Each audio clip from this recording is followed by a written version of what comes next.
Uh, when this is equal to, okay, 2 pi r, 2 pi r over 360 degrees.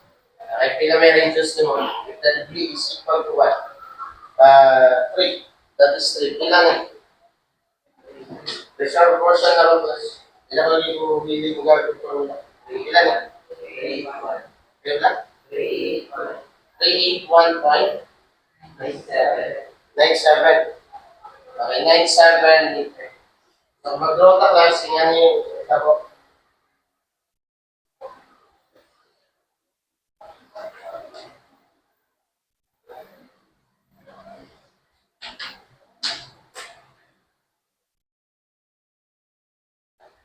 Okay?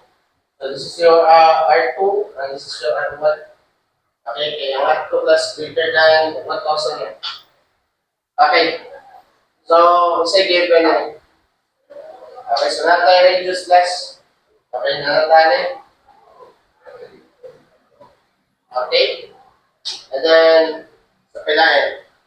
Okay, will be the central angle of the first chord was PC sa 3 chord with a central angle of 50 degrees. Okay, kaya plus 50 degrees na rin. Kaya 50 degrees. That is 50 degrees, kaya 50. Okay? Find the radius of the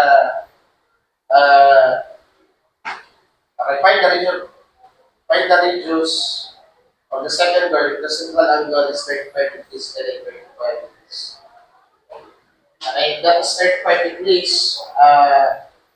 Okay, so atong tawag test is T1, kaya T1, kaya T2. Okay, T1 plus T2 is equal to 520. No? So, ato sa para sa T1 test, mapamix out T1. Okay, gamit na ito sa input order. Okay, this is 90 degrees.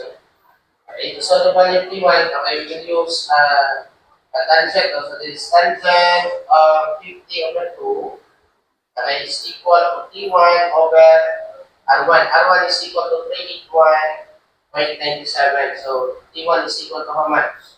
170.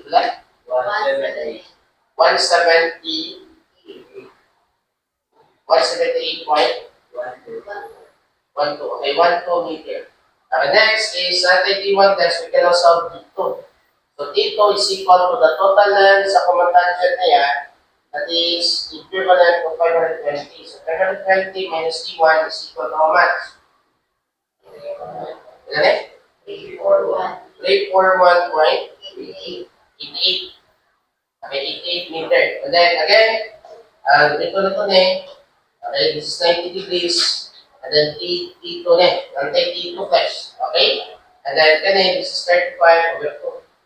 Okay, so gamit yung tangent. Kasi tangent of 35 over 2 is equal to T2 over R2. So this is 341.88 divided by R2. Ilan-reduce na ito sa second one.